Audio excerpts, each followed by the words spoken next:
Ouverte depuis le 19e siècle, l'école René Legeau à Usseau, près de Montlouis, est directement menacée pour la rentrée 2009. Avec seulement 2 classes et 28 enfants scolarisés, cette école du hameau est l'une des dernières de ce type dans le département. La fin annoncée de ce lieu est vécue comme un drame et en une semaine, une pétition lancée par les parents a réuni plus de 400 signatures. La majorité des parents que nous avons actuellement sont vraiment très contents que leurs enfants bénéficient d'une structure telle que celle-ci.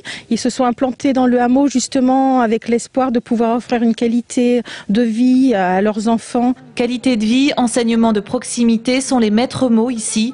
En fin de journée, le maire et les syndicats enseignants étaient encore réunis au Conseil général pour évoquer le cas de cette école. Mais elle n'est pas la seule. À Louhans, mais aussi dans l'Agglo, à Saint-Pierre-des-Corps, l'avenir est incertain pour de nombreuses classes.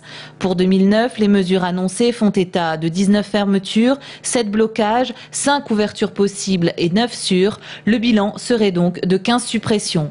Et les syndicats de dresser un triste bilan en moins de 10 ans en Indre-et-Loire. Sur les 9 dernières rentrées scolaires, on a fait le point et en fait on se rend compte qu'en maternelle, on a accueilli plus de 1300 élèves supplémentaires de la petite section à la grande section et on a seulement ouvert, si on fait le bilan sur ces 9 années, 2 ou 3 classes.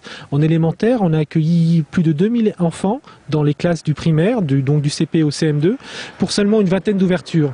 Donc ça fait un poste pour à peu près 100 élèves. Selon les syndicats, les restrictions budgétaires se font donc au détriment de la qualité de l'enseignement. Réponse définitive sur cette carte scolaire pour 2009, vendredi matin.